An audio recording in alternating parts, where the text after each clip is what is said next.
neapšaubāmi izšķirīgajos momentos, kā vienmēr līderi uzņemās iniciatīvu, un arī viņš mūs tā kā pavilka, tad, kad jāiesit, viņš arī to izdarīja. Tā ir meistarība.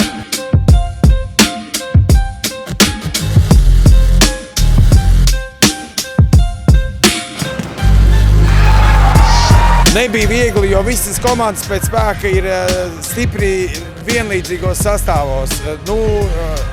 Spēka samēra ziņā, tāpēc līdz pēdējai kārtai nevarēja noskaut. Tikpat labi mēs arī varējām palikt vai nu trešie vai otrie, bet šoreiz uzvarējām. Turnīrs noritēja ļoti ātri, raiti, patīkami, bez pauzēm, un tiesāšana arī nav slikta, tā kā tiekamies, es domāju, nākamajā gadā un vēl 10 gadus vēlāk, lai šis turnīrs plaukst un zeļ.